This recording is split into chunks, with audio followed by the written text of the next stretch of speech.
Move we approve. Second. Motion and a second. Roll call, please. Mayor Lamb, Yay. Member Christian, Yay.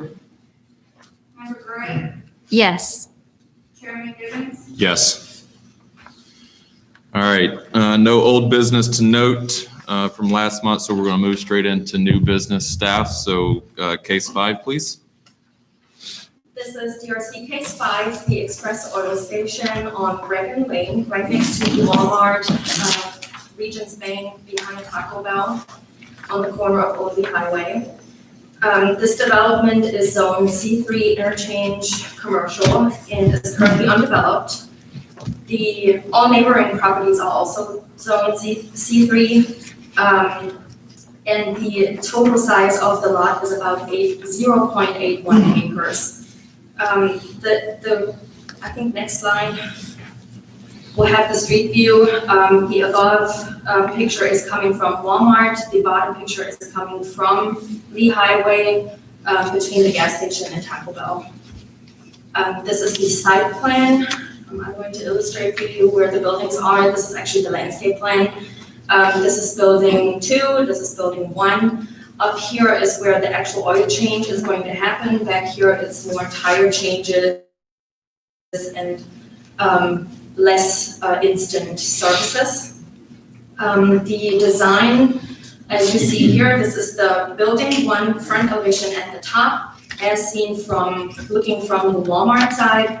The bottom picture is looking from the highway side, coming down Reagan Lane. I believe the next picture are the side elevations. As you can see, the design meets the heavy materials requirement. All building wall articulations on primary walls exceeding 30 feet in length have been articulated appropriately by doors and other elements. The main entrance, as you've seen in the previous slide, features all prominent requirements for easy access and visibility for customers and bypassers. I believe the next slide shows building 2. Oh, I apologize for not including that. It matches the exact materials of building 1. Heavy materials are met. The landscape plan, as shown previously, was included. It meets all city requirements. Adequate parking is provided on site. There are 2 access points, one off Reagan Lane on that side, and there will be a shared driveway with the bank that is neighboring this property. Staff finds that the design meets the overall intent of the design ordinance. The only concern we have had and addressed with the applicant is the building roof color, which is blue, as you've seen in the renderings. There are also materials back there on the table if you want to take a look at that. The design ordinance provides the committee with some flexibility in deciding on certain elements of a design. Therefore, staff recommends that or defers on the decision on this design to the committee in terms of the roof color. All other requirements have been met for this design. Thank you, staff. Just a reminder, if you do approach the podium or the applicant here to communicate, please state your name and your phone number, just for the record. The applicant is present if the committee has any questions pertaining to the roof color or not. Yeah, if you want to come up and say a few words. While he's coming up, what's the issue with the roof color? It's the design ordinance prohibits bright and intense colors and specifies that any development within the city is to choose earth tone buildings and that fit in the overall development context. We do have precedent in the city. The daycare on Waringo Road has a purple roof.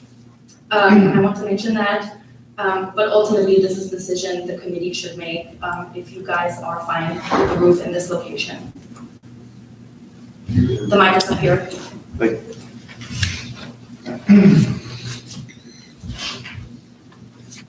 Good afternoon, everyone. My name is John Davis with Express Oil Change, 1880 South Park Drive, Birmingham, Alabama.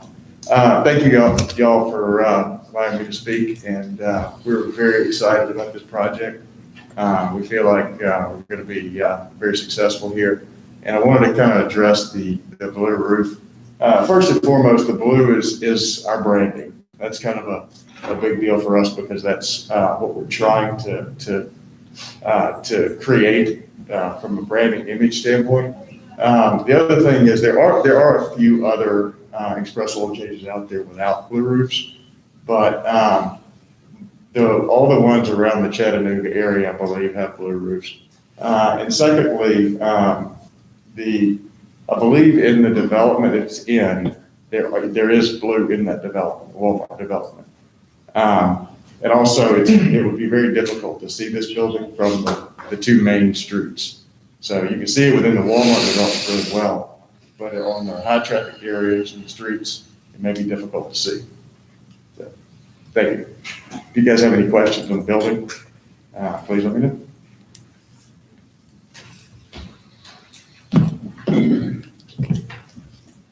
Thank you. Any comments? I'm going to take a peek at the blue color that's back here. Go for it.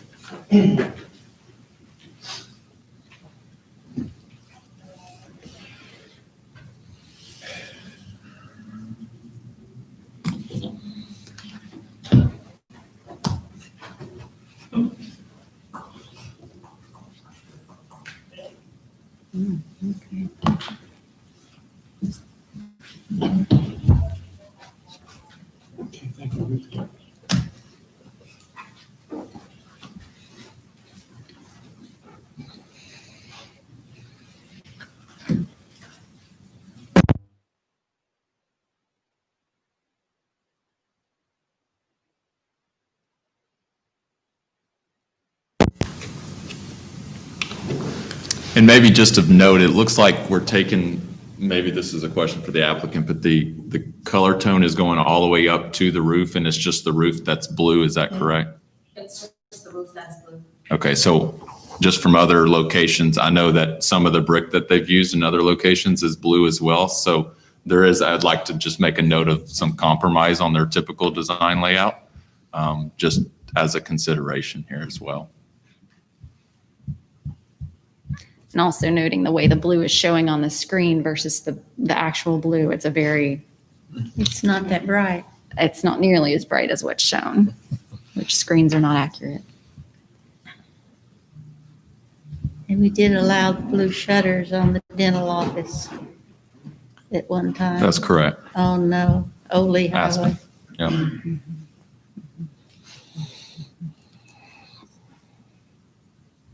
And that was an exception, I think, on that building. My biggest question about the blue roof in this scenario, it's muted, but is the next roof that we get going to be pushing it another level? And so the ability to stay true to our roots of wanting to have the earth tones. If we say yes here, can we say yes in the future, or can we say no in the future? How does that impact our ability in the future? I have a suggestion. Yeah. Excuse me. That given the content, you do have context sensitive, design review, and you do have that capability of, if that is part of your, I would recommend that if part of any approval, that it would, part of your rationale would be because of this particular location, this might not be appropriate for another location in the city, but for other outstanding reasons, this would be appropriate. So that's one suggestion from staff. Thank you. And the surrounding colors that we have around there, I guess of note, are green, purple. There are brand conform accents on the buildings surrounding. The Walmart is blue. The Taco Bell has a purple trim. The Aspen Dental across the street has blue awnings. There are a few brand conform colors used on buildings. And as Kirsten said earlier, the common thread there is they do have an all B zone C3 interchange commercial, which does function differently than, say, MUTC or even C2 in other areas of the city. So that goes back to the context comment.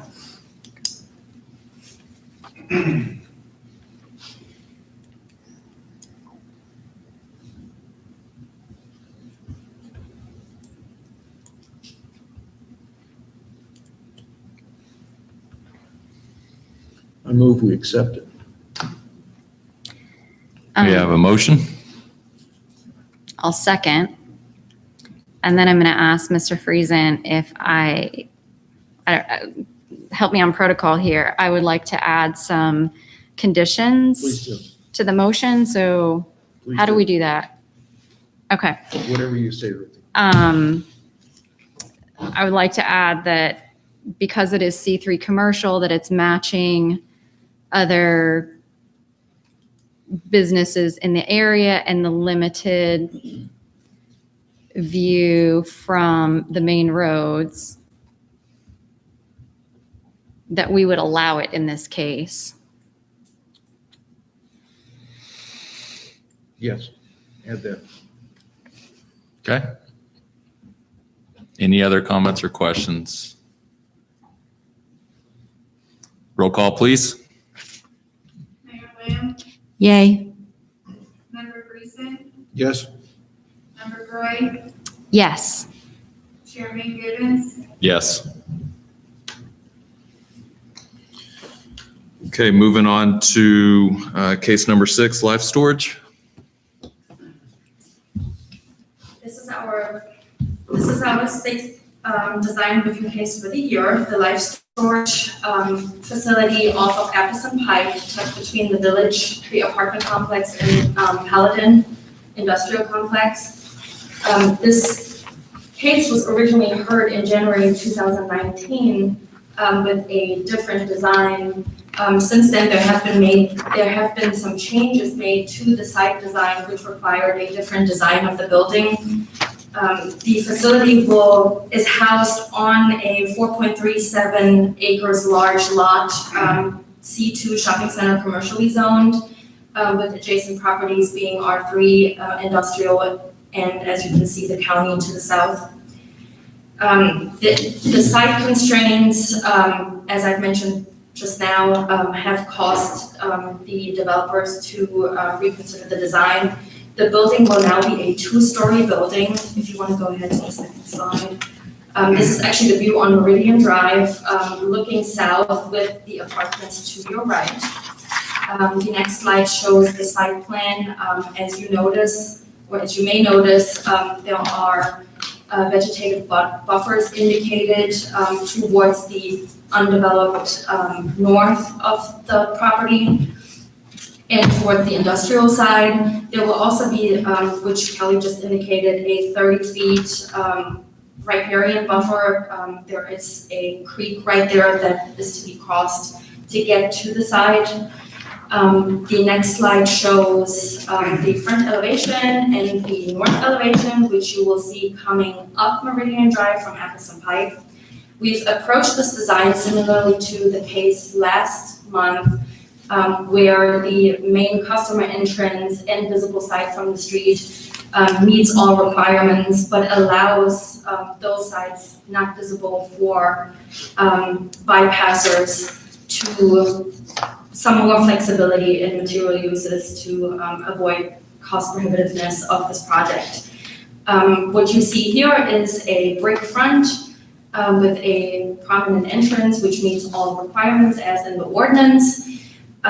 Those window-like panels are translucent wall panels that prohibit or obstruct view from materials inside the building, however, look eerie and comparable to windows instead of having a full metal front. The applicant plans to build a second building on the site, which will obstruct view from the elevations visible on the next slides, which you can see are metal only. The top elevation faces Paladin Industrial Complex, and the bottom elevation will be obstructed by the new building that will be built quickly after starting this project. The applicant has included a lighting plan that is conformed with the city standards. This is important because of the apartments across the street. A landscape plan was included in the project as I showed previously. There will be sidewalks and trees lining that sidewalk functioning as a street yard.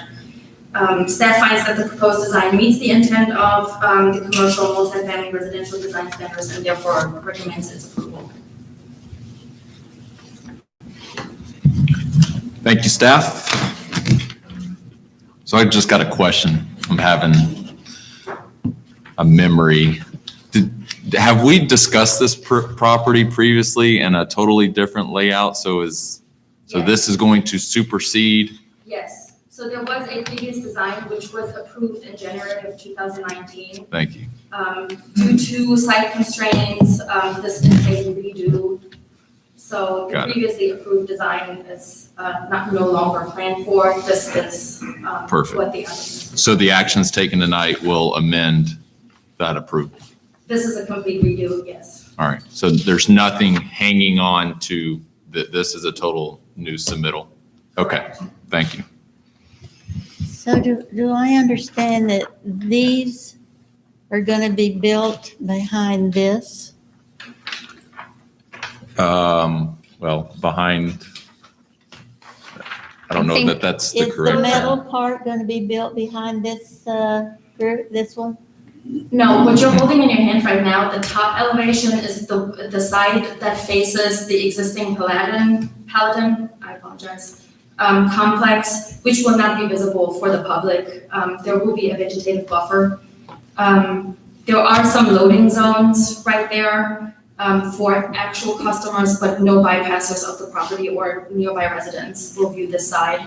And the bottom rendering that you see in the paper you're holding will be the one that will be obstructed by the future building, which is why you see the heavy materials wrapped around the corner, which will be visible. You see some brick there, but the metal section will be invisible for bypassers due to the second building that will come in the future. And is there a retaining wall in the front? Is that correct? That's a question for Wayne. Yes. I'm struggling to understand how tall that is, Wayne. Maybe the applicant, yeah. I think it's approximately 8 feet at its highest point. And maybe as a question from a design review committee standpoint, that falls, the type of wall all falls under our ordinances of what we're reviewing as part of the submittal. Is that correct? Correct. It'll have to be MSE in less than 10 feet or tiers with Thank vegetation. Okay. Thanks, Wayne. And if the applicant would like to step forward and make note of anything, they're welcome to.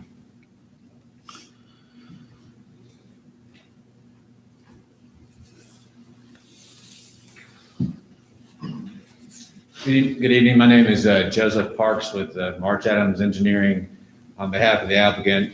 You're exactly right. We were before this board about a year ago. We had to reevaluate stream on the property, which led to the two-story condition. You did ask about the south side being obscured by the second building. The applicant's plan is to start that project when they're 50% occupied with this current building. Based on the current market, they think that's going to happen very quickly. So we don't anticipate any long lag. This building is the majority of the square footage, and that second building to the south provides that obstruction from the view at that angle. Also, the Meridian Drive ends in a cul-de-sac there, so the only traffic that's going to be coming down that road turns into the village apartments before they could possibly get to the other side of the building. So you have really, it's a non-view of that side for any regular road users. So is the future 14,000 square feet, is that going to have the same frontage finish? Is that, maybe I don't, or is that coming before the planning commission as a separate submittal? Yes. Because I was just going to say that I didn't see it in here, so I just wanted to make sure. our plan is to permit the land disturbing together, get the earthwork done with that building. Once we get this approved and Okay. have it all finalized, we can bring that building before the board. So right now, we're only approving the main building for now. Yes, that's all Okay. in the application.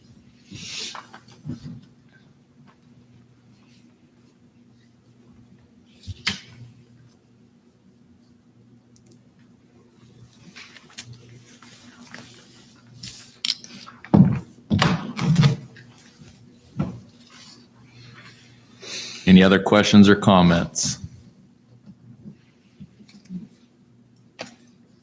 I make a motion, we approve. I have a motion Second. and a second. Roll call, please. Mayor Lamb, Yay. Member Friesen, Yes. Member Gray, Yes. Chairman Gibbons, Yes.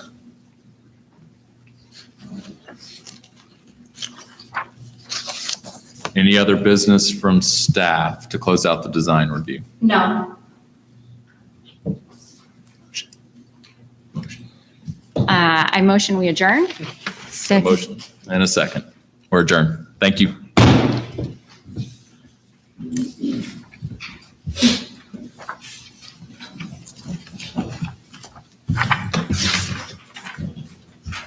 Appreciate it.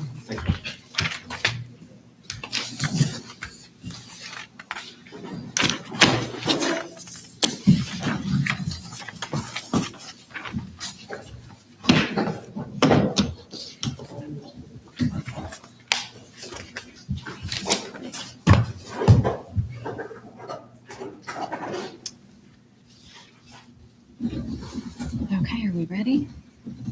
Okay,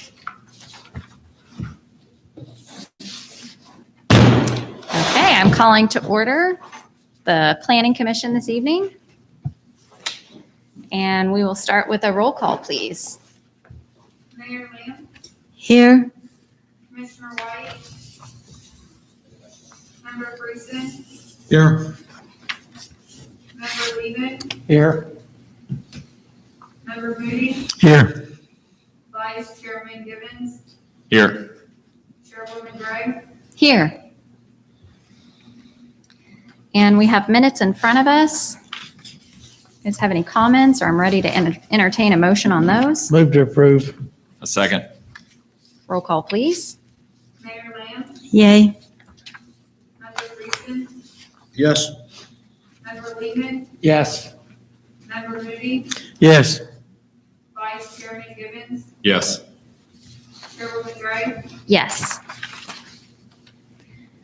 Our first item on the agenda this evening is old business, and we're going to be looking at our zoning case 01. And how we're going to do the zoning case this evening, anybody who gets in front of our podium to speak, I just ask that you say your name and what city you reside in, please. We will first ask staff to give us a presentation and their recommendation. Then the applicant, is the applicant here this evening? Okay, thank you. You'll have 7 minutes to present your request or give us any additional information. Do I have anybody here this evening who would like to speak in opposition to the project? Just raise your hand. Okay. If we do have anybody who ends up wanting to speak, those folks have 9 minutes to speak. And then the applicant will have another 2 minutes at the end of that to address any of the points of opposition. And I have asked Vice Chairman Givens to be our timekeeper this evening, so he'll be doing that on his phone over here. So with that, I will pass it to staff. Thank you. We saw this last month. It's about 90.5 acres. You see the particulars there. The request is to zone from an AG, agricultural district, to R1L with a planning and development overlay. And that's otherwise known as PUD for 198 proposed lots. And the gross density proposed are around 2.19 units per acre. And staff, last month we did recommend to defer, and that did indeed take place. Pending additional information, and currently the staff recommendation is to deny the application. And I won't go through all of these. These are in your packet as well, the zoning packet, showing the differences between AG and R1L PUD, just for reference, as far as the density and the number of units and lot layouts that we allowed under each. The subject property, as we saw last week, is the area in blue. It's bordered more or less on the east and by the railroad tracks, the Norfolk Southern Railroad tracks in the north and east. And to the south, it's unincorporated Hamilton County and Old Town Appleton, and other areas of R2 to the south. And so one of the concerns that staff has had has been access, and not just city staff, but also other entities such as the Tri-Community Fire Marshal. So the subject property there is in blue, and Sandy Trail, for reference, is to the north and the west. This R2 property, AG over here, and then Orchard Drive on the south. So those are the two areas to kind of orient yourself with. This is a picture of Orchard Drive looking at the property. The subject property is approximately, I'll go back down, at the end of the drive there. That's where the subject property begins. There's barely make out the yellow zoning sign. That's Wind River Homes there in the gray building. This is a little closer in, the subject property past here. This is the subject property. This is the side of Orchard Drive that would be the main access point. This is the adjacent property to Orchard Drive and the subject property. And here's another image of the Orchard Drive access. This is Orchard Drive bears to the left and then heads toward First Street, head towards Old East Spring Road, if you're familiar with that. And this is the northern access point, would be proposed only for emergency use. Norfolk Southern being a railroad, it only has a crossbuck here because of the very light traffic, so any increase in traffic would likely necessitate additional crossing safety measures, such as lights, more active instead of these passive, like the crossbuck lights, gates, bells, and that sort of thing. If they would allow that, since it is their right of way through there. In your packet, this is the site plan, general overall site plan is submitted, and moving through that, staff did confer several times with the applicant on some of the concerns and was provided additional information. However, taking that into consideration, staff is now recommending to deny the applicant's request. And rationale in the packet is here is generally the subject property, even though it's adjacent to C3 zoning, C3 not too long ago, with some conditions as far as building locations. And then there's R2 zoning in Collegedale. Prevailing land use characteristics, they're much lower intensity than this proposal. In addition, those R2 and C3 properties on Sandy Trail and then on Orchard Drive, they enjoy better access than the subject property, which is much further in on Orchard Drive. There's no nearby or adjacent residential development of this magnitude and impact. Access to the property, as we've said, is severely limited, not of a nature that's keeping and upholding the health, safety, and welfare of its residents, which is primarily what planning staff is charged to do, along with, when I say planning staff, I do include engineering, public works. Anybody who looks at this, that is one of our main concerns. Residents within unincorporated Hamilton County will be significantly impacted by the additional trips generated by 198 additional homes. So based on standard trip generation models, single family detached dwellings, historically 9.57 trips per day. So we're looking at nearly 1,900 additional trips per day on the local streets, not just within the subdivision, but once you exit that and onto the smaller, sometimes 30-foot right-of-way streets there, and the pavement width is much less than that in Old Town Appleton. While PUD proposals of a similar scale have been approved in both Collegedale and unincorporated Hamilton County, each of these projects is located near similar development with far more desirable points of access on collector and arterial streets or arterial roads. This is a small local street. Existing roads in unincorporated Hamilton County and Old Town Appleton were platted and designed for another era of less intense usage. And although existing land use plans may support some forms of suburban residential development in this area, the subject property doesn't currently provide the necessary infrastructure to support development of this scale. Taking into account topographical conditions, wetlands, high water tables, underlying rock, sewer main extensions to and through this property would be extremely difficult and costly to install and maintain. Of course, the installation is borne by the developer, the maintenance would be borne by the city. Information provided to staff indicates some sewer mains will need to be set well over 20 feet deep, some areas even deeper than that.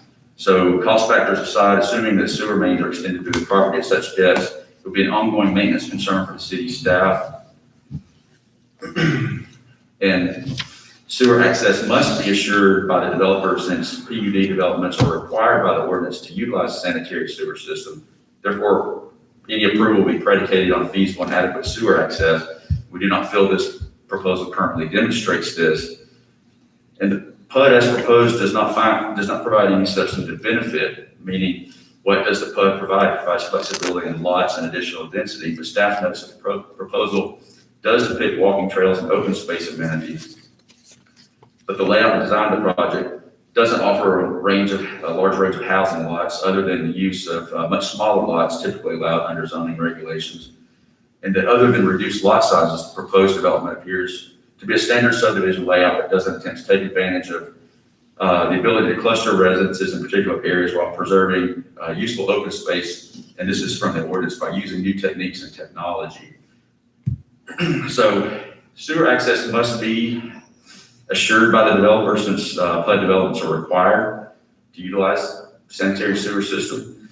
So get that back on there. So approval of this proposal would set a precedent for future development in other areas of the city where infrastructure and access are inadequate. So in order to assure the health, safety, and welfare of the community, staff recommends that the Collegedale Municipal Planning Commission deny the request as presented and that request is rezoned from AG agricultural to R1 low density with the planning and development overlay. So at this point, the staff recommendation is to deny, and obviously the applicant is here, can clarify for staff and the board itself. Okay. Thank you. I'll call the applicant forward now. If you'll come up to the microphone and state your name and your company name and your city, please. I'm gonna pull this down just a little bit, otherwise my glasses will fall. Mike Price, MAP Engineers, live in Appleton. So let me first state that they've been basically talking about infrastructure here as it relates to development.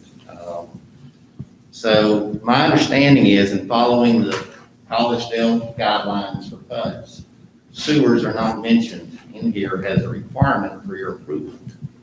I've got staff review of the items listed through here, and sewers is not on here.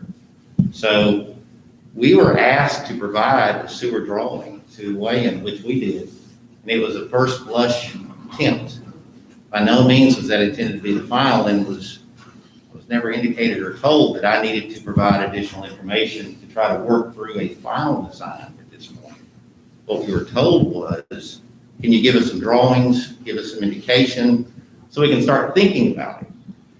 But at no means was this ever the final layout, the final design. We still got things to work through. We can move the pump station. There's any number of different issues that could be resolved on that. But we were never told that that was an issue that had to be resolved for this board before this date. So I want to make that clear for the record that that was not something that we were told or understood we had to do. Now, there's a number of different things that are in here. Let me point out some things about the development. It's 98 acres, and 35.7 acres is community space. So that's creek areas, buffers, community space, amenity areas, playgrounds.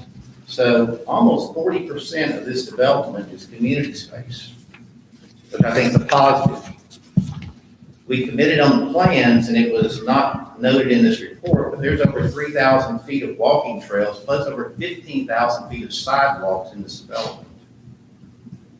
The density is 2.2 units per acre. That's low density. That's what you want. I think that's what you're asking for in a development in a PUD.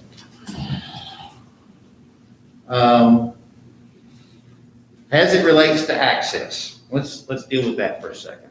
So it is going through Old Atchison. We are in the process of working that through. We have a proposal before the fire marshal. The fire marshal has not said no. He said he's not necessarily in favor. He thinks that at this particular juncture that he'll need to think through before giving any sort of final answer. He's leaning towards no. I'll be the first to admit that. But that door's not been closed yet. And what I would say is that we've been able to get 26 feet everywhere to the development, except for one stretch with about 300 feet where we get down to about 22 feet, and then it quickly widens back out.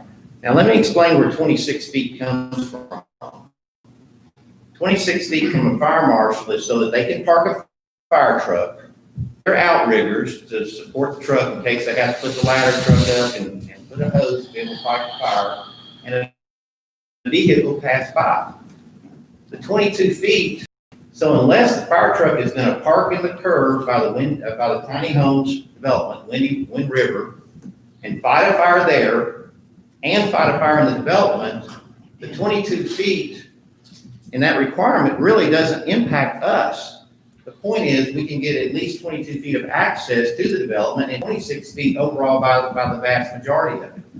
So to say that 22 feet impacts the development that we don't provide proper access is inaccurate. In addition to that, we have an emergency access off of Sandy Trail.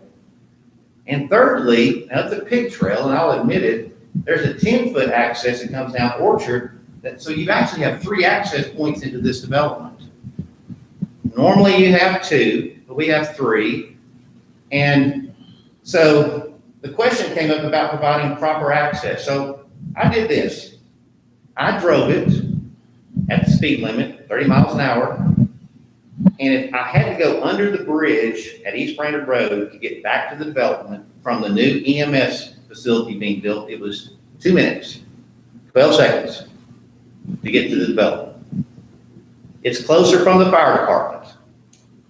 And I would dare say that the police should have no issue being able to get to this site, because even if a train is passing across at the time you try to get through either Sandy Trail or at the exit off of East Brainerd Road, you can go under the bridge and you have direct access. You can get here in a short and timely manner.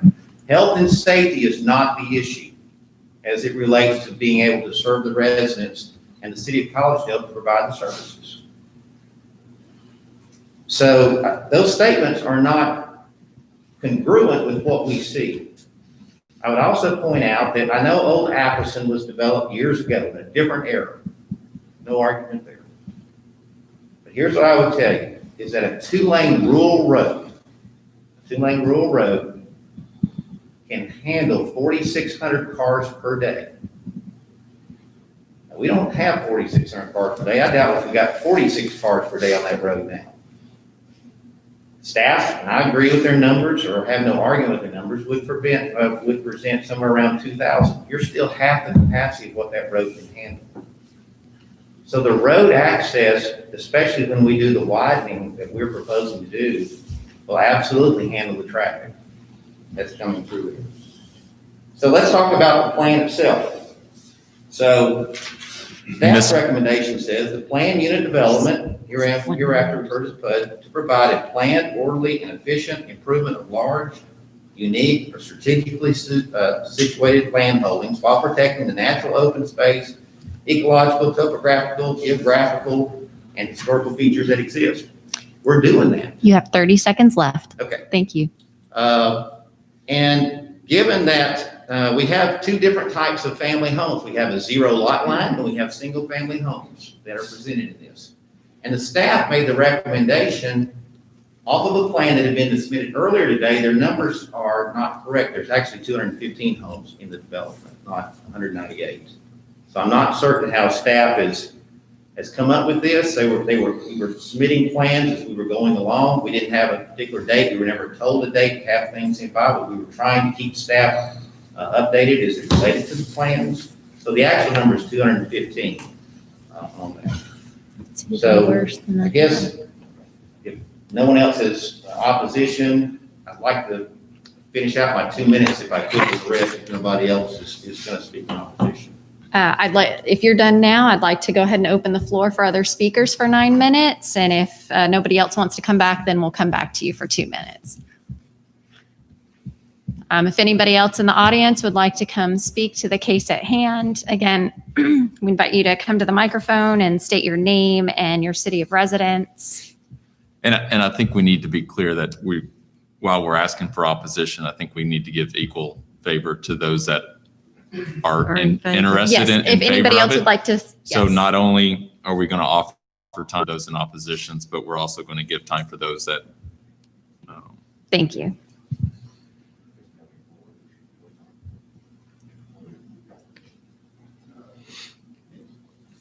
So maybe if there's nobody in opposition. Somebody else in favor. Here we have somebody.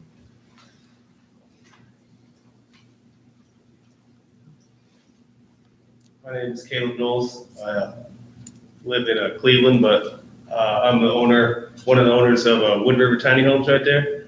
And he's been working with us on access, figuring out how to get big enough land there.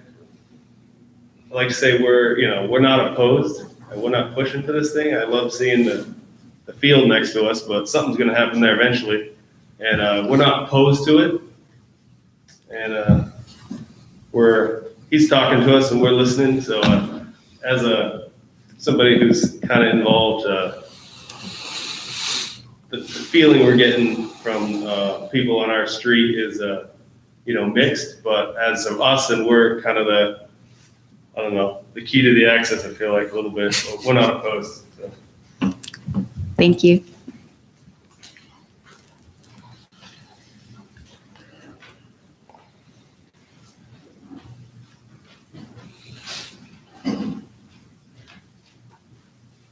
I'm Gary Green Appleson. I actually live in Old Town Appleson, and I'm a real estate developer and I own a real estate firm as well. I spoke to many of the people. I spoke at the last meeting and discussed some of the properties that I had sold in Old Town Appleson. People who have relocated there with the knowledge of this proposed development or whatever. We're excited about it. There's a couple of people, as Wind River just said, there's only 2 people that were in opposition of this development in Old Town Appleson. And after getting closer to them, discussing the situation with them, whatever, it's because they're not going to get to sell some of their land. So no one that lives in Old Town Appleson is even here except for me. And I'm speaking, I guess, for the voice of the people that we actually were excited about the neighborhood and would like for you guys to reconsider. Thank you.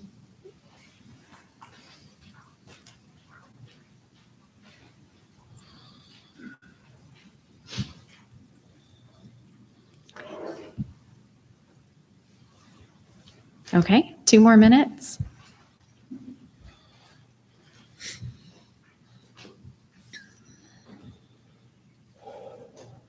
So, a couple of things. One is, this reminds me of Council Fire. If you notice about Council Fire, know anything about Council Fire, had to cross over a railroad track, and it was its only access, and Julian Road at the time was a pig trail to get to it.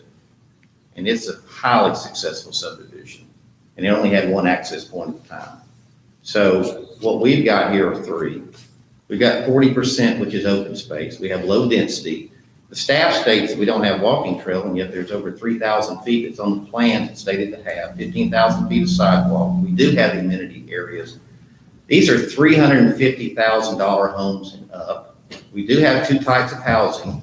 I'm a little trying to figure out what and why the recommendation would be to deny, given what the plan is, given that we've shown that access is viable to get in through here. We have got the plans to be able to make those improvements. And the fire marshal's comments are not a zoning issue, mind you, in the sense that it's a requirement that we have to get through, but it's no different than I have to work through sewer or stormwater, but those are not zoning issues. They're engineering issues. And the two are separate. Sometimes they get combined together into one, but they're not. It's a separate issue. The zoning is it appropriate to have 100 acres, 40 of it set aside in community space, and a low density at this location? That's the question. Once that question is answered, then the engineering then becomes part B. How do I work through the sewers?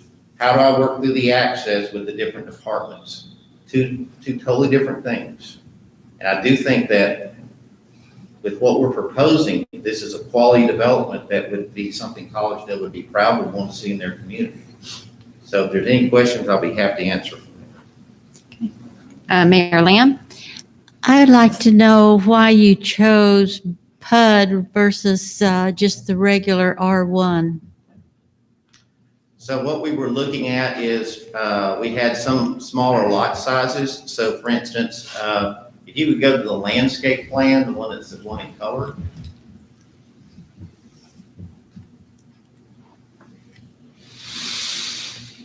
Okay. So, and I don't have a pointer, so excuse me on that. So if you come into the development and you come up to the roundabout and you take a left, then all those lots up into there are 40 foot wide. There's 0 lot lines. They're mirrored after what's going on in Cambridge Square in terms of how the houses are right up against the property line. And then you're able to use the other area on the opposite side for an open space area and sort of an open middle courtyard that gives you some privacy.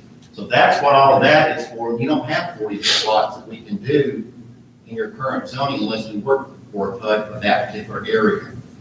The rest of the PUD, the reason we went with a PUD coming in through here is to indicate this is the plan that we want to go with and we commit to the community. And then we have a plan in that we know moving forward, this is how we operate and move forward.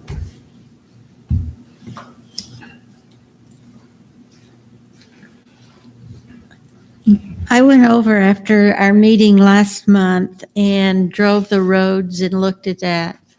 I have a real concern about the traffic that is going to be coming along on Orchard. I believe it's Orchard Drive that comes off of East Brainerd Road, Main Street. It's awfully narrow. You could hardly pass 2 cars along there, much less have a good entrance. I'm just really concerned about the number of houses that it's going to be going in there and the amount of traffic it's going to pour into that part of our area.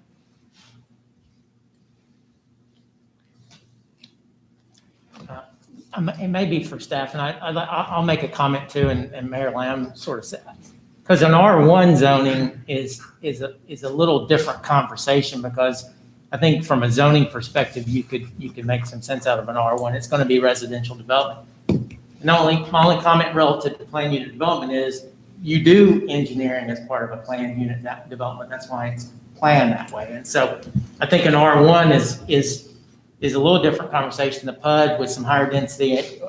I think you do have to talk about infrastructure as part of a planned unit development on the front end.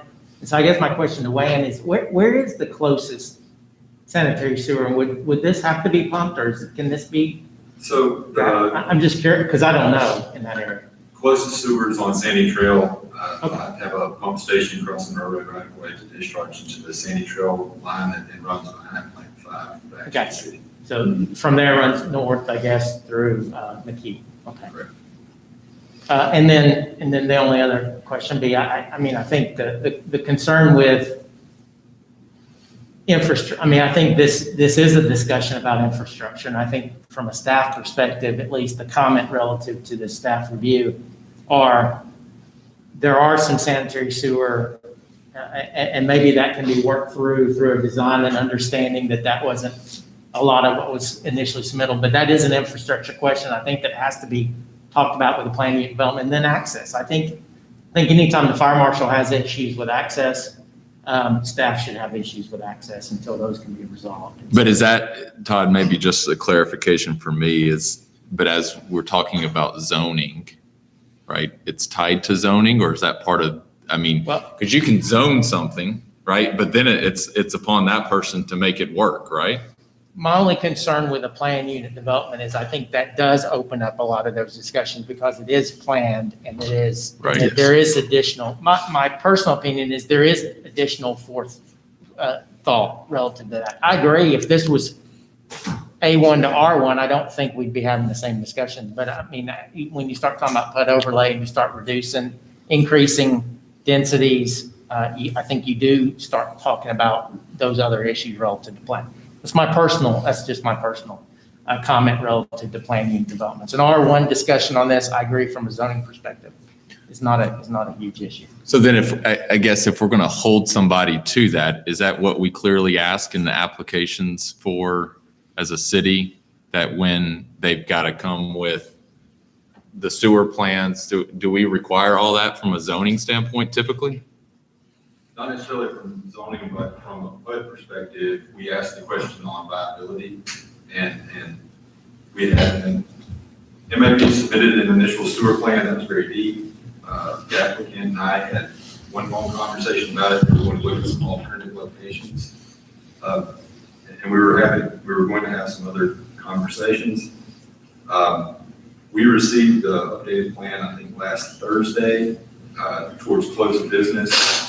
I would, to follow up on what Mr. Lehman said, I believe the initial conversations with the fire marshal were had 198 units, because once you cross the 200, you're required to have over 2 full 26-foot accesses, which has been held by the TRICOM for a very long time. So based on what's shown here, I would expect the fire marshal to have more comments to make regarding access and the threshold crossing from 198 to 215. And it's upon the zoning approval to have all that in place? For a PUD. Okay. For a PUD, we're not, like, Selena said, we're not talking about just simply the zoning change itself, but this is a PUD where things are presented and in some cases negotiated what's needed, and so that the city and the developer, you get what is presented, what you see is what you get. And so, and I think there's some misclarity. First of all, I understand Mr. Price was talking about the lack of mention of the open space and the walking trails. Those were included in the write-up last month. We didn't tread that ground again. They still include it, still on the site plan. Sewer is a requirement of the zoning of the PUD ordinance. It does state wastewater, public sewer is required, so it is an integral part of a PUD. It is a required component of this because of the density itself. Rezoning this to R1L would vest a landowner with certain rights as well. It would not be as dense as a PUD, nor would it be as flexible and with the lot sizes that Mr. Price spoke of. So that is why PUDs are often chosen. But because of that extra density, the trade-off is, it is a what you see, what you get, so that the city is not surprised, the developer is not surprised, and it's built at that point per spec. So these things do typically need to be worked out in more detail for a PUD.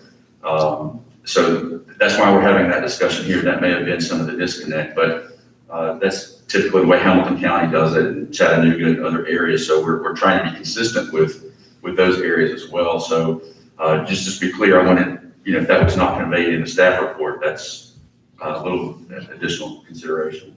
If I might on that, and I've got highlighted here, it shows clearly, it says infrastructure is required. It says public water is required, public sewer is required. That's all it states. And then when you come to staff review, sewer and utilities are not even mentioned as requirements. So you might want to just take that in mind as it relates to your PUD. Typically, when we're in Hamilton County and Chattanooga, we don't deal with water, sewer, and infrastructure issues. So now Collegedale wants to, that's fine. I understand That wasn't conveyed to me coming into tonight up until to that point. I know one thing we talked about was, potential to look at grinders. I understand that Collegedale doesn't do grinders out of that, but it's not state law. It's a choice that Collegedale has made, which again, that's your call. But one of the options, for instance, that we could consider as it relates to sewers is we can put them on grinders, and it's the responsibility of the homeowners. City operations has said that is a no-go, and the city will not be considering grinders. Okay. So that's been before us. I don't think today we're here to look at the zoning and for whatever misunderstandings, it sounds like there's been some misunderstandings, but we're here today and it looks like there's some infrastructure concerns that I'm hearing from our body. However we got there, we have infrastructure concerns we have here. I want to ask, do we have any more questions for the developer before I ask him to sit I don't necessarily down? have a question, but I have some comment. Okay. Mr. Price, go ahead and have a seat and we'll call you back if we need you. He's got. I've inspected a number of PUDs in the city, Okay. and it is very, very common to have a lot of the other types of requirements as a part of the PUD, even landscaping, even some aesthetic requirements in the PUD. It's like looking at a set of subdivision regulations and that sort of thing in a PUD. That's, it's not like a regular zoning. And my big concern here is the fact that, you're supposed to have 2 code complying access routes and you don't really have one. Okay. Mr. Friesen? Comment. To look at this getting down to maybe a fundamental level here, we're being asked to change zoning on a piece of property that's been zoned agriculture. And I would assume that in the original plans for the different zoning, it's thought that within the city of Collegedale, that having agricultural property is important to the overall character of our city. And I think as we try to make a decision here, we have to stop and think, do we really want to give away our agricultural properties or agricultural zonings that dictate the character of our community? And is that the right thing to do? Is having a development there more important than what we've thought in the past was important to have that zoned agriculture?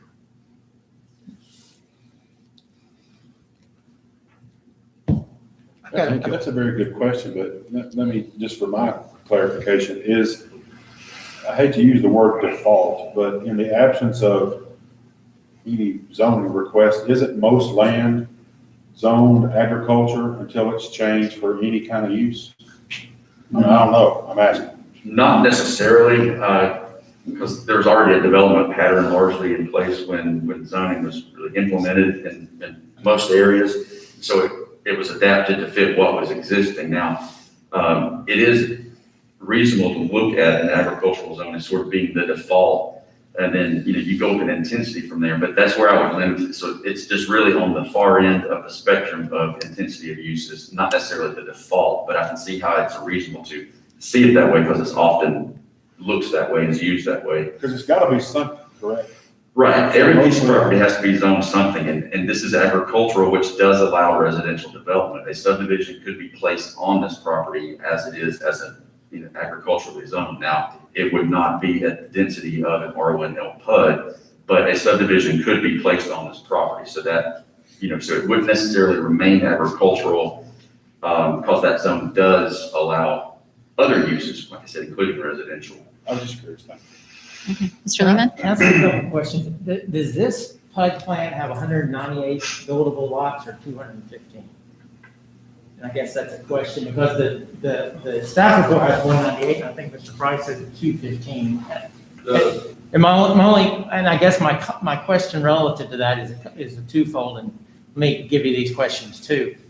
Because typically a PUD, when you approve a PUD, you approve a density. So you approve a number of lots. And so you're talking about approving, I mean, we were 198's right at that threshold for the new fire code, which I know Tri-Community would want to be able to follow. 215 is over that threshold to 2 accessible, which this PUD plan does not show that. So my concern is approving something over 200 in theory with a PUD plan. And so my question is 198 or 215. And then my only other question is sometimes they do R1s and PUDs as 2 separate applications. I'm assuming we don't do it that way.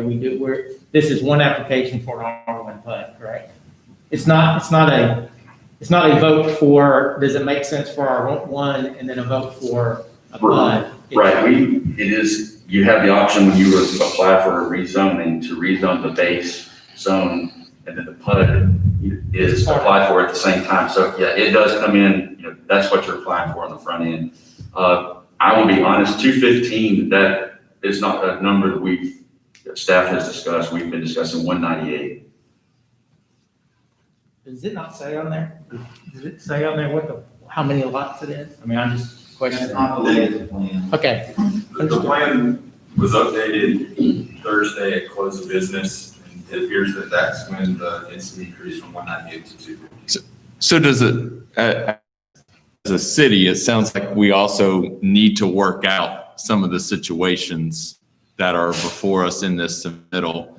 And if there's not enough clarification on sewer and we're concerned about certain things, is it not appropriate to allow more time if we need to defer the vote on this? Or I guess I'm just trying to be reasonable here. They were trying to fit something in a month, and then we're asking questions. Is it appropriate that we're still getting information as of last Thursday with new layouts? As an engineer, I know it's tough to turn things around very quickly like this, right? And to work with you. It's also tough to review it quickly. That's exactly right. So I don't want to be short-sighted here and just rush to an approval. I know we've deferred it once, and I know we need to make an action on it, but just putting that out there as a conversation piece. And that's the board's, at the board's pleasure, and whatever the board decides. And that's where the track that we were on last month was to get more information. And, at this point, to argue, I don't want to re-articulate staff's, because once it's already set out, which was on Thursday, by the time we got new information, I don't like to renegotiate that because it's especially with last minute information, we don't have the time to review that. However, I understand what you're saying, and I think, it'd be entirely prudent to do that for more information, because staff's main concern was to approve a project that is, R1L with the PUD and not have more of these questions answered prior to approval. We felt very uncomfortable recommending approval for something with some of the feasibility of these, other infrastructure items, access and sewer. We felt very uncomfortable approving that from a zoning standpoint with the PUD. So it's not just zoning with the PUD. We were uneasy with that, in case it came back later that something was not feasible and we have a zone out here that is lying fallow and could be used in any number of ways without the oversight that a PUD on this property would allow the city and the developer. So that's staff's concern, that we saw more risk and little reward to rezone it without some of these questions being answered. So if these questions need to be answered in an additional amount of time, that's an appropriate question.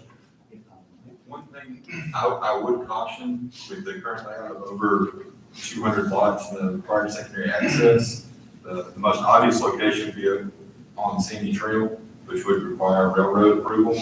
And that's not a 30-day process to get any kind of good feeling from the railroad. But that's not our battle to fight. That's theirs, right?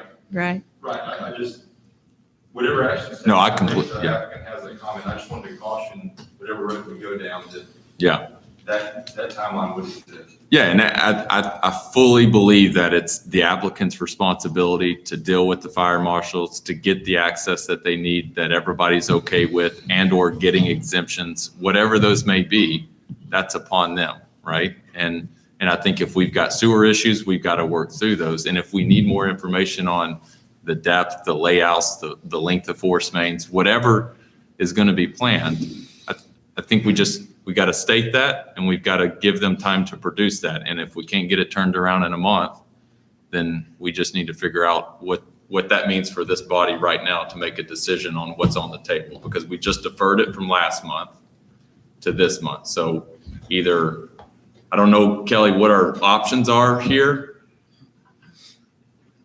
The standard options would be to approve as submitted by the applicant, to approve with additional conditions, or to deny. And that's the recommendation that would go to the Board of Commissioners. So, choose your flavor in that range right there, given the constraints that the applicant will have to get the information and staff will have to review it. So, that would be, at this point in time, if you think additional information is what the board would be more comfortable with, then, another deferral would be the appropriate, action from my perspective. And those are sewer and access at Orchard. And the reason staff has been hesitant because of the moving parts that the applicant is facing. We understand that, but, without knowing that these agreements will coalesce so that the property is available and to do what they're, proposing up here. That's, I think, the point where we are right now. Okay. Mr. Price, if you'd like to come back to the microphone.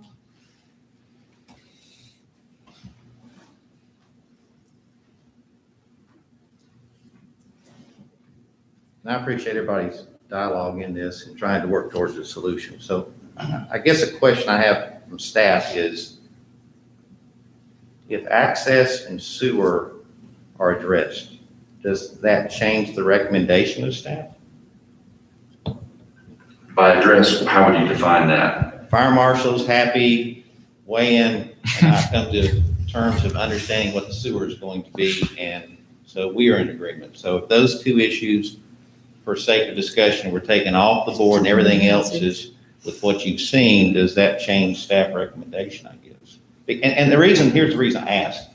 If it doesn't, I don't want to waste everybody's time if a decision is based on something else. But if those are the two underlying pending issues to address, I think they can be addressed. And then if that is the issue, then a thought could be that the planning commission, yes, you could defer it, I understand that, or you could pass it subject to these two things being worked out prior to getting to city council. That's just a thought as well. But I guess I need to know, are those the two items that we address that we're moving from denial to moving forward? I don't necessarily think it's appropriate to render a staff decision here. No, I'm not asking. Without additional information. I know, but I'm just. I can tell you what, from sitting right here, there are two issues here. There are the technical and feasibility plus the appropriateness. Those are the two questions that staff faces and looks at every time, particularly on PUDs. You can do it, sure, but should you do it? That's the second question.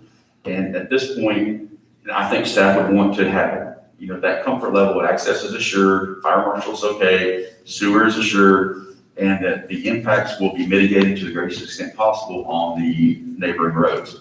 How you do that would be up to you, of course. All right, thank you.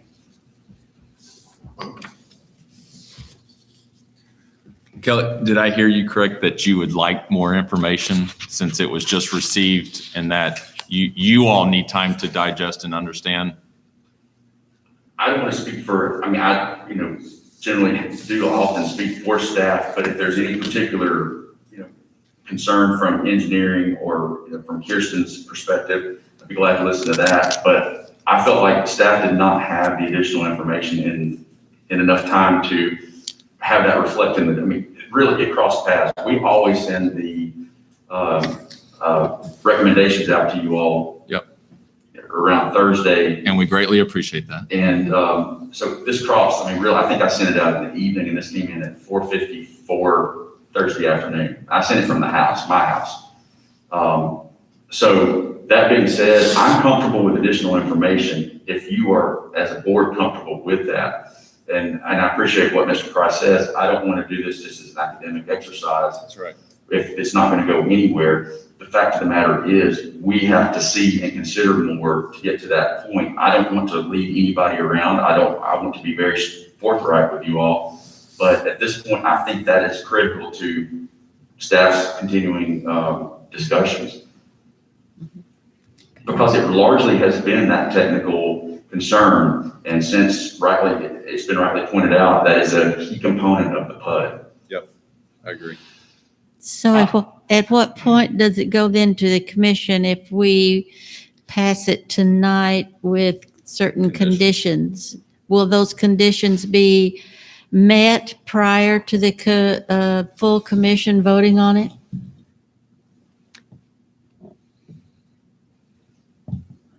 So you're talking about the city commission? Yes. If we voted tonight, planning commission, Is there a clause? an approval with, X, Y, and Z. Yeah, I'm just wondering conditions. when the full commissioners take your recommendation and vote on it. Because normally it's a couple weeks later, right? Which again, would not be enough time to, Well, it could, if we pass things, we could put it on next meeting, which would be a week from tonight. That's if the information comes in and they align.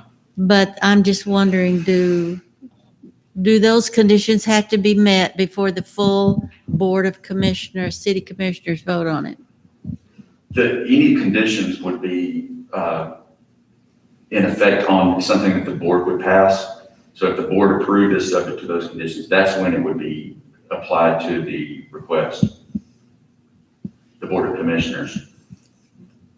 But what you would pass tonight may or may not meet the comfort level of the Board of Commissioners. So, yes. That prompts, if I heard the mayor correctly, that prompts another question. Say you approve it tonight with the conditions that you got to get access worked out, you got to get sewer worked out. Then that goes before the full commission a week or two or whenever it is later. And they pass the same thing. That's what she's asking. Is that what you're asking? I want Yes. to know if those conditions have to be totally met before there's a final vote on it. Because I, as a commissioner, would not be comfortable voting on something that I know there's still something hanging out there. In other words, the planning commission passed with conditions, but when it goes to the full commission, all that's got to get worked out. That's what you're saying. That's what I'm saying. And how do you define that? I don't know, I'm just trying to help interpret, make sure everybody's clear on what the various questions from everybody are. I think that path would leave too many questions for the city and for the applicant. Based on what city engineer just said, is that those conditions would not have to be met by then. The planning commission sending that to the full Board of Commissioners with that condition that these be met, the commission has to act on this. If it comes out of the planning commission, the city commission is bound to act on it, and they will have to either vote this up or down or with conditions. And if they do that, then before the applicant, the developer can do anything on that property, to be able to do that, I mean, it's essentially they have to meet all those conditions before that point. But it would have to go all the way through the Board of Commissioners for those conditions to be imposed. So the answer to the question that I think the mayor was asking is, no, those conditions would not have to be met between now and the commission meeting, but they would upon passage by the Board of Commissioners. Does that make sense, Mayor? I don't know, So- I'm more confused now. So what he's saying is that if you pass it tonight with conditions in this body, Yeah, it's going to go to the full commission with the same conditions. yeah. Then they've got to work out the conditions. At that point, they can't actually change the conditions. They could drop the conditions. Yeah. They, Okay. Anything can happen I at just want to that. make sure what we will be doing. I feel like there's enough unresolved issues in this that I couldn't in good conscience vote to send this on, because I feel like it's our job as planning commission to make sure this is what needs to happen. We are the planning commission, and then we say to the city commission, hey, we've looked at this. This is right. We send it along to you because we're comfortable with this. But I've heard the discomfort in the room, and that there is some conditions here that are not what they need to be. So that's a denial Yet. or a deferral for more time. That makes sense to me. Okay. But I can't make a motion. So if somebody's ready to make a motion, we can make a motion if we need to still keep brainstorming. So we have an approval, we have a denial, we have a deferment. I've got more questions. We want to hear it. You're going to confuse me more. That's all right. From a denial standpoint, can they resubmit?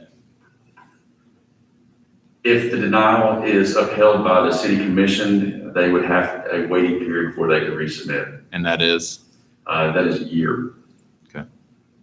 For this property. And a deferral, are we allowed to make a deferral tonight to receive additional information from the applicant? Yes, you are. And so this would be our second deferral. And I know we don't want to defer this forever. We don't want to, what are the time limitations for that? Do we need to defer it for 2 months so there's enough time? Or, because we thought last month, a month would be enough time. I would like the applicant to speak to that, because that's, Okay. I think if we put another month on him, he may not be able to pull all that together. And 30 days. 30 days, okay. The applicant says 30 days, Or to the September hearing. September meeting, okay. Okay, I move to defer for 30 days or the September meeting Okay. with the additional information. with the additional information, access points, the sewer issues and everything come back and get worked out. Okay, I have a motion and a second. Is there further discussion before we call for roll call vote? I was just going to make the comment because it sort of has gone around. At least from my perspective, it's an ag to an R1 is not the issue in my opinion. I would be fine if this was an R1 zoning case. A PUD puts additional responsibilities on the applicant to make sure that everything that they're providing meets the access requirements. And the reason why it puts that extra burden is it allows more density. It allows different variances. It allows different uses relative to open space. And so my opinion, I guess, is the reason why I'm seconding the motion is I'd like to see additional information that rises to a certain level to be able to where I'm comfortable with a PUD. So I just wanted to make that statement. Thank you. Anybody else before we call the roll? Look, my questions are stemming from doing the right thing for the community, right? And it's making sure that as a body and as staff and the potential future residents are shared with the same equal opportunity of growth and or a decision from the body, right? That we do due diligence here. And if we don't have sufficient information, which I keep hearing that we don't, how can we make a decision on that, right? And maybe the submittal was premature, but it's been submitted and now we're asking for some additional information. So I feel like that's the reason why I would also second that behind Todd. But that's just, I wanted that to be stated, so. Okay. And one of my concerns is the number of houses. I thought 198 was a lot for that area for the traffic and so forth, but to hear this 215, that really concerns me about putting that many individuals, traffic and so forth on the roads that are available in that area. I don't disagree, Mayor, and I'd also like the idea of additional people spending time in Collegedale and using our community I from do. stores to gas I to agree. everything, right? And now all of a sudden you've got that additional revenue in the community. Right. So it's, and So if the stars align, we'll get TDOT done, right? So, Well, who knows when they'll do that next phase but with today's financial. the quickest way out of issues. there is going to be Addison Pike. Okay, I think we're ready for a roll call. So the motion on the table is to defer this to our September meeting. And we are ready for a roll call. Mayor Lamb, Yay. Member Friesen, Yes. Member Lehman, Yes. Member Moody, Yes. Vice Chairman Givens, Yes. Chairman Gray. Yes. Okay, our next item, we move on to new business. And we are talking next about our sign ordinance update. We had a draft of that with our agenda items.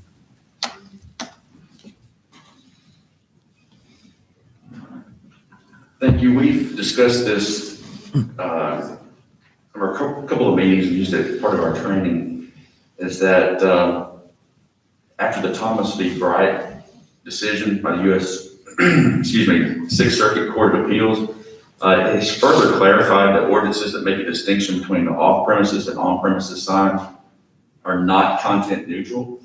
And remember, content neutrality is key with a sign ordinance, because otherwise you are violating the First Amendment by compelling speech or preventing speech just because of the type of sign that you want to display it on. So to address the ramifications of this ruling, we've reviewed communities to regulate the time, manner, and speech, and in this case, the speech is signs. So the proposed update simplifies temporary sign regulations, number one. That's since you open up the sign ordinance, we want to go ahead and do any other work that might be needed. That's been complicated for staff for some time now. The proposed update also would treat freestanding, ground-mounted, and I don't know why this thing's doubling up. I do know why. But this was late this afternoon after today's discussions.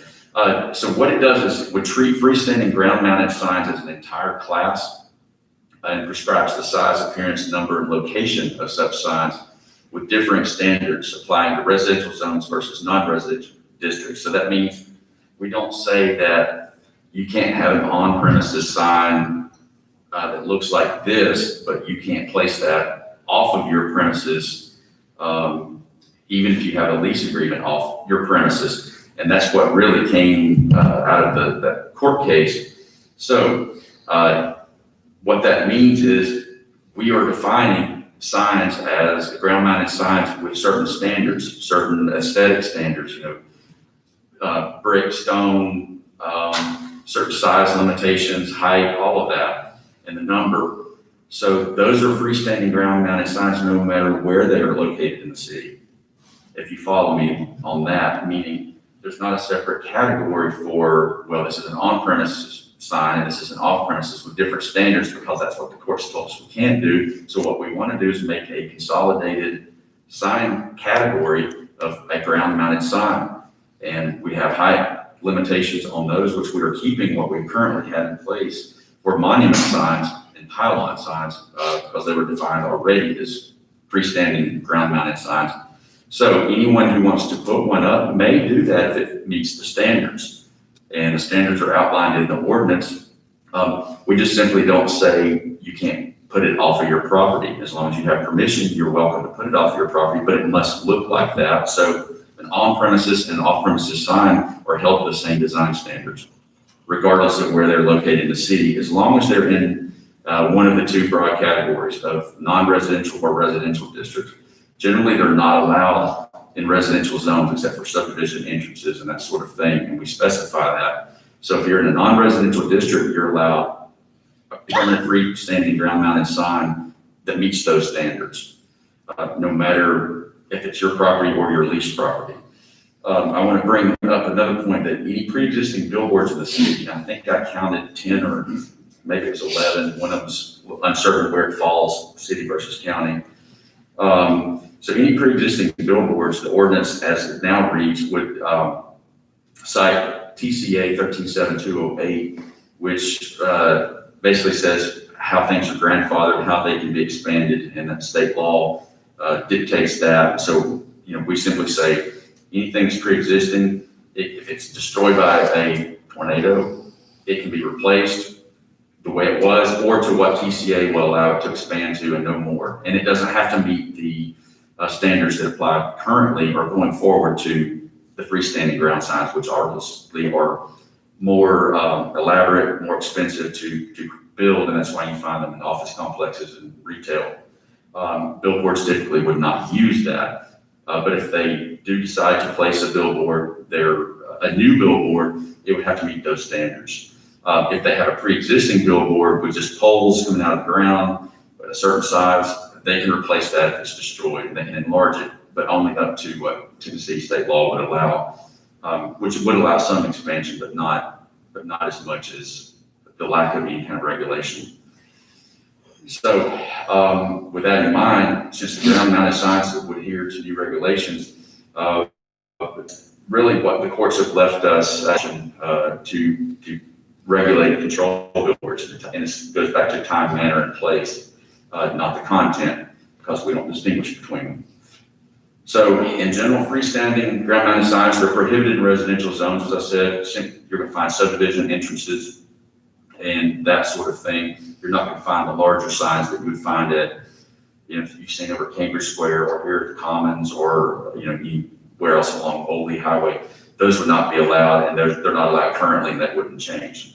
So those are really the main updates. A lot of it is structural, but I wanted to bring that to your attention that is what the sign ordinance has ultimately evolved to based on at least 2 court cases, and the latest being Thomas v. Bride, which was out of West Tennessee, so that does definitely apply to Tennessee cities and counties and TDOT.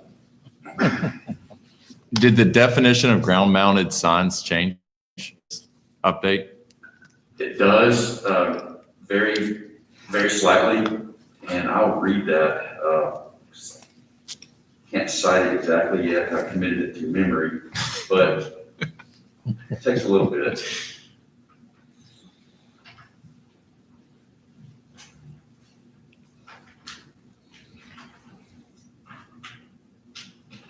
It's similar to what we have now, but it's essentially that to be a freestanding sign with a solid base directly and continuously connected to at least 50% of the sign face width, or with 2 bases of at least 12 inches in width, measured at the Menares dimension. So the lowest portion of the sign face and ground mounted sign is at least 12 inches, but less than 8 feet high above grade. So, a company or an individual is welcome to place what would typically be called a billboard advertisement there off premises. They're welcome to do that. It would have to meet that standard. Maybe I didn't get do we state a definition for a solid base and continuously connected?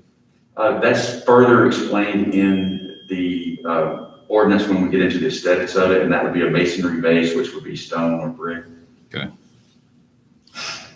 Perfect.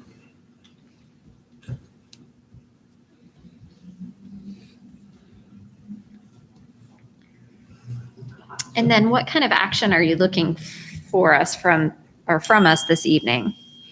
Do we need to give you a motion of approval to move this on to the city commission, or is this more information? This is actually for recommendation for consideration by the city commission. Okay. City attorney already has this and has looked at this as well, or is in the process of looking at it. So if there's no specific questions or concerns, that will be the request to send it on to the city commission. Pending, I would recommend that be pending any changes recommended by the city attorney. Thank you for that clarification. I make a motion to approve with pending approval of the city attorney. Roll call, please. Mayor Lamb, Yay. Member Friesen, Yes. Member Lehman, Yes. Member Moody, Yes. Vice Chairman Givens, Yes. Chairwoman Gray. Yes. Okay, our next item of business is an owner requested annexation. We do get these occasionally. Just to remind you, Tennessee Code annotated, and there's a section there, 651-102. If you want to go further, B, paragraph B, then line 4. What it states is that the Planning Commission, which is you all, of course, must review the plan of services for any proposed annexation and provide a written report to the municipal legislative body. Fortunately, we've done several of these, and they're fairly straightforward, but they're still very important. Before a city can annex any territory, it must propose and adopt a plan of services that explains to the residents, or in this case, the business owner, what services they will receive and a reasonable schedule when they will receive them. So once reviewed and discussed here at the Planning Commission, the city must follow specific steps to make sure that the affected residents and property owners are notified of the plan of services. And since it's an owner request, they will be provided a copy of the plan of services for their review. And anybody else who is interested may view it at various places in the city. I think there are 3 locations that has to be made available if anyone is interested. And that typically would be City Hall, the library, and the EDC. And given COVID right now, it will also be available online, of course. The Board of Commissioners would then review the plan of services based on our discussions here, and must approve the document prior to annexation. Plan of services for the owner-initiated request is similar to other documents that we've done in the past for plans. With the exception on this particular item, I'm going to bring your attention to this, setting the start of building and code services at December 15th, not at passage of the resolution annexing the property. Annexation by ordinance is not allowed in the state of Tennessee any longer, but by unilateral ordinance by the city. However, if an owner requests, the city may allow that by following these steps and then pass a resolution that indicates its approval, and then the annexation becomes effective immediately after passage of the resolution. But there are a lot of steps in the meantime, and this is one of them, a lot of public notifications. But since the building in question is already underway, it's been permitted by Hamilton County, it's already in progress. This is, of course, the Whistle Stop Cafe that's under construction, Old Town Boulevard. Here's the tracks. So going north, as soon as you cross, you have the Whistle Stop there, that Flatiron building. They are requesting annexation, but since the building permits have been issued by Hamilton County, and that is an ongoing process until they get their certificate of occupancy or CO, we're proposing the plan of services would not begin with building inspections until December 15th. And that was just an arbitrary date to make sure that they're complete so that there's no confusion in the changeover between building departments, between the county and the city. That could be January 1st for all that matters, and that's just bringing that to your attention if that's a more comfortable thought for you all. So that's where we are on the plan of services. The rest of it describes policing, fire, water, sewer. Sewer will be WWTA in this case. This is part of the packet. Solid waste and disposal. The city does not provide commercial garbage services for commercial enterprises. Streets, maintenance, rec, schools are not an issue here. It's all in the plan of services. It's generally the only thing that would differ from most other plans of services would be the start of building enforcement, building code enforcement. Where is parking for this structure? That is a question that staff does have currently, and since this just recently came to us, that is a question that we have, but we have not been able to address it at this point. So, regardless, we know that if it remains in the county or becomes in the city, that there are parking questions, and both the city and the county would potentially have to address that, regardless of the annexation. So it is a food service? Yes, my understanding would be a cafe with a rooftop cafe, and so I'm not sure how the parking was depicted when they did begin, because the zoning in the county is already C2, which would allow that, so they would have to have a rezoning. But as far as parking in here, that would be a typical concern. So we're at this point, we're not sure how the county has addressed that. This really came to us kind of last minute, not last minute, but pretty late in the process, so we're trying to track that down. Tonight is just simply the affirmation that the plan of services it would be adequate, but there are other questions and steps that we would have to follow, and parking is, we've been asked that's come up very recently. But that doesn't affect our annexing the property. It doesn't affect the process of annexation, which has a very specific timetable. As it progresses along, then if there are parking questions, then obviously we would try to gain as much information for the commission as possible. I'm just going to ask a question. So the plan of services basically is the same plan of services that was adopted when the rest of that commercial was annexed into the city, correct? I mean, except for, you mentioned the December 15th would start any type of building codes compliance, but I mean, plan of service is basically the same as that. Right, it's tailored to this property specifically, and by that I mean only the fire service and the taxes that are used to pay for the fire service. But beyond that, the only difference is the building codes enforcement start date.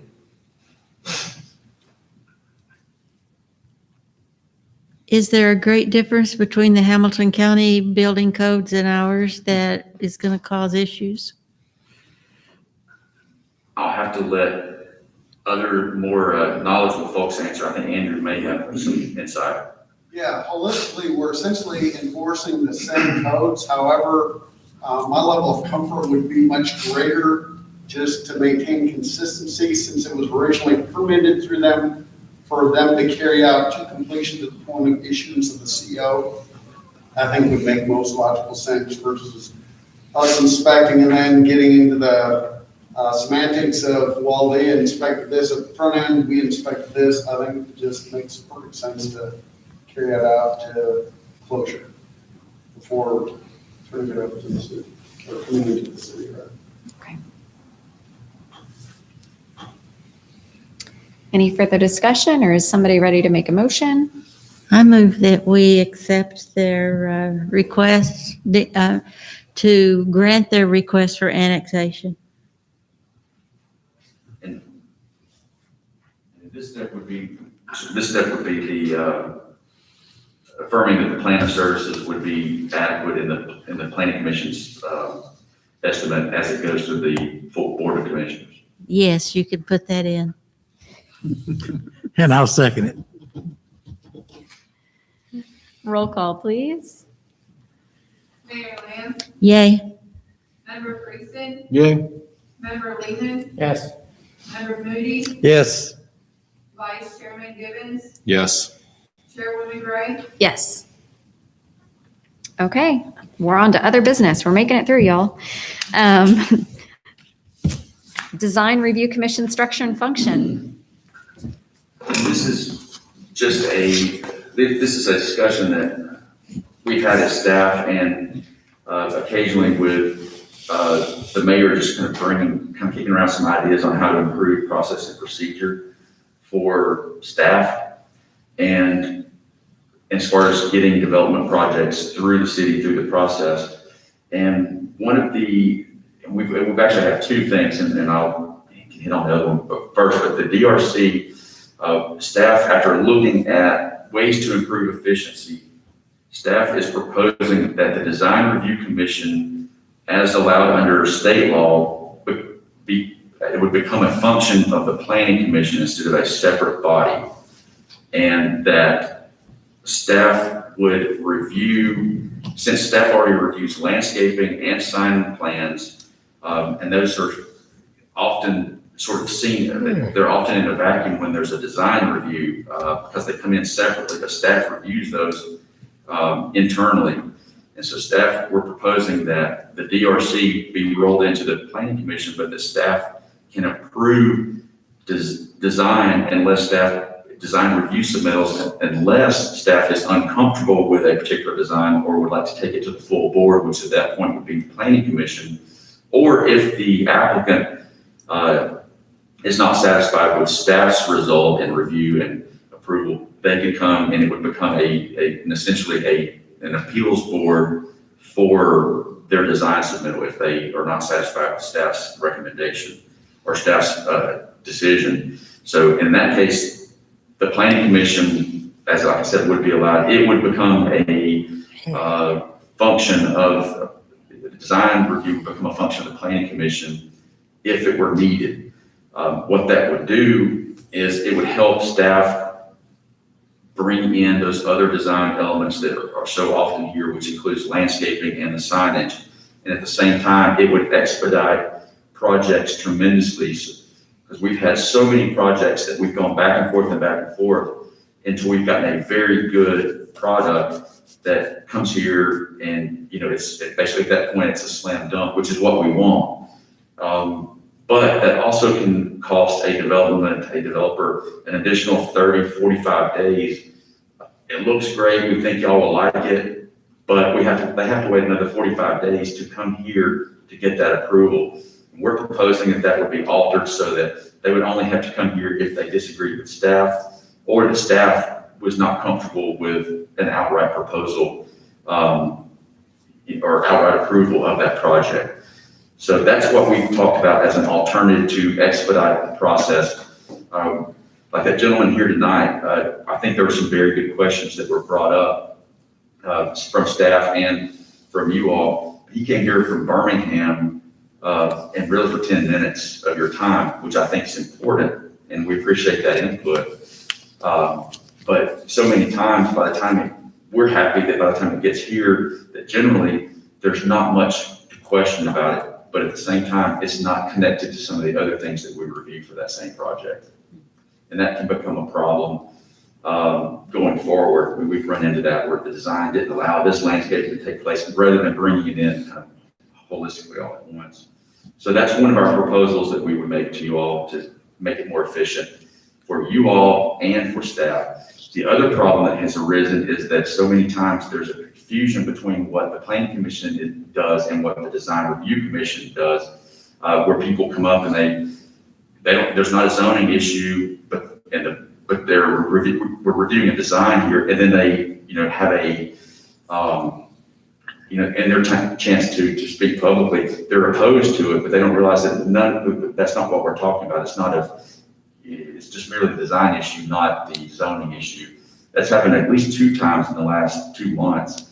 And that's unfortunate as well, that it can distract from what we're doing here, and it can disappoint them tremendously when they realize that that's not relevant for the conversation. So we wanted to bring that to your attention and get your feedback on that. I have a question for efficiency point. If the staff reviews this and communicates with them, they're going to know before they come into this meeting whether the staff agrees with it or not. Yes. So it's not wasting their time. Yes, I usually send them my staff recommendation and report.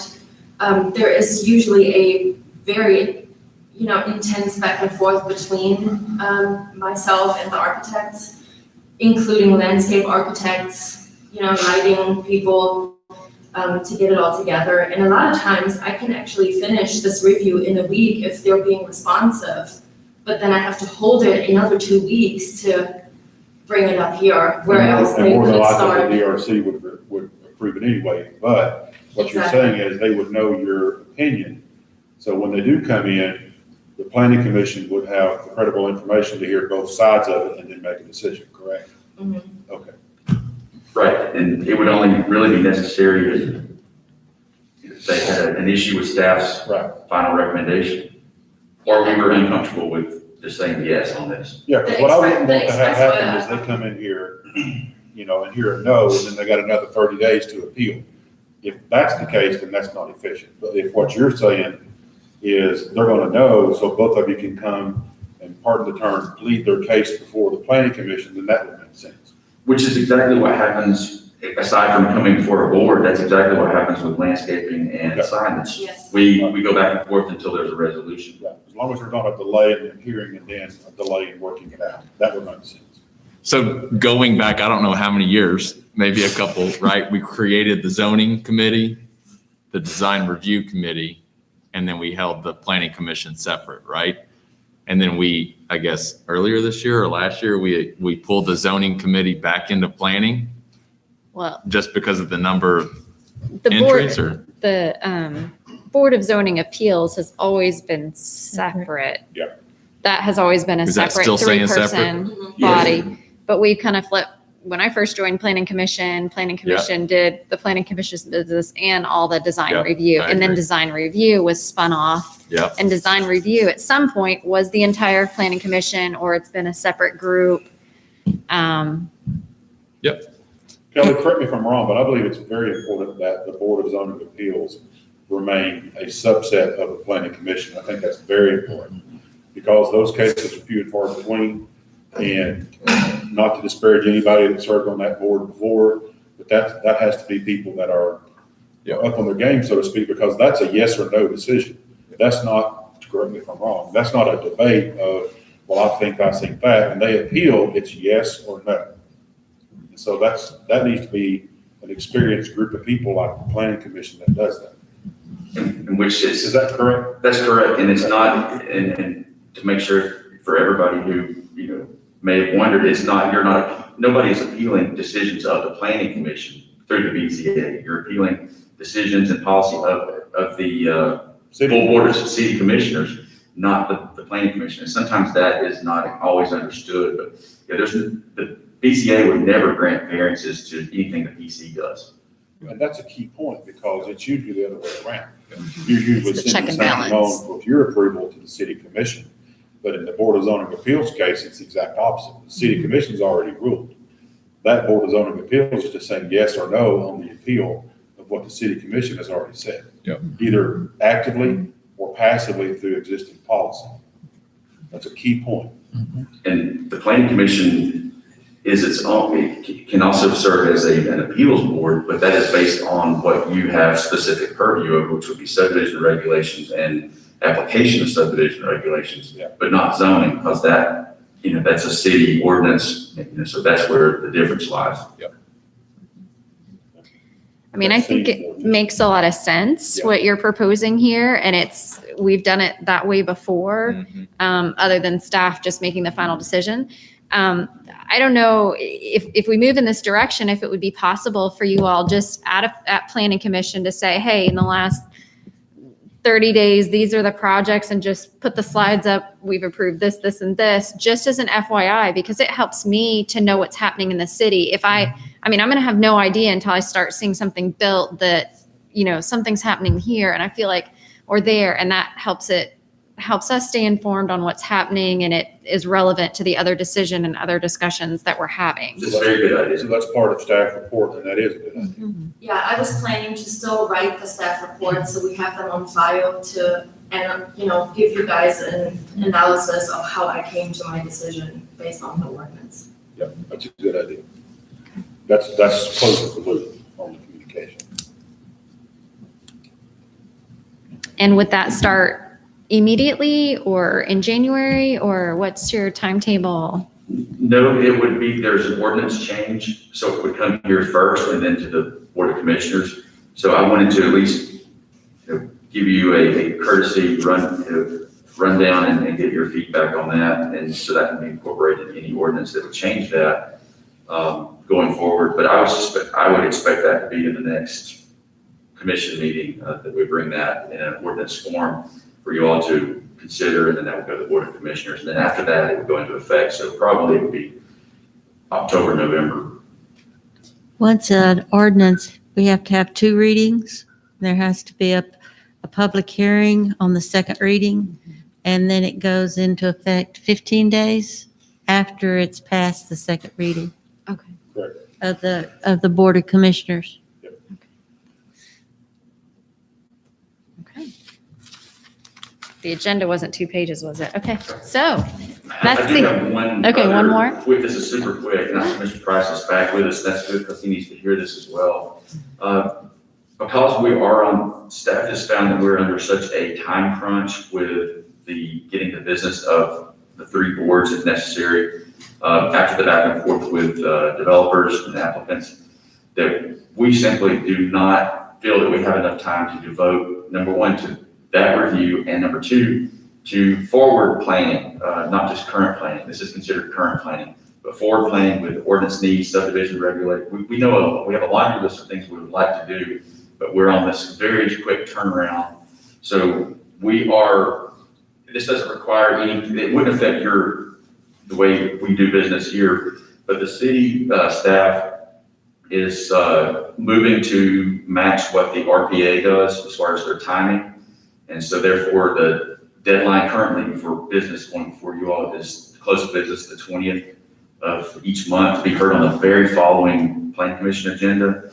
The RPA, which is what we're moving to, would be having the deadline on every fourth Monday of each month and at the close of business, and it would be heard not on the very next month's agenda, but the one following. You wouldn't notice a change. It would just be, these are really sensitive. So you would notice a change. It would just be, it's late. You wouldn't notice a change here. You would just be, there'd be additional time for review. And I think Mr. Price is kind of that downtown. And that would also speak to some of the conversations we had earlier tonight about additional time, not only for staff, but also the applicant for additional review time. And it might eliminate some of these deferrals. And certainly give staff a little extra breathing room and time to focus on the many other things that come through our door, our email, and our telephone every day. That was just a heads up. So like I said, it won't affect what we do here. It just affects what we do, but that will give us a little extra time. Anything else? Okay, well, thank you all for being here this evening. And do I have a motion to adjourn? So move. Second. Okay, we're adjourned. Thank you.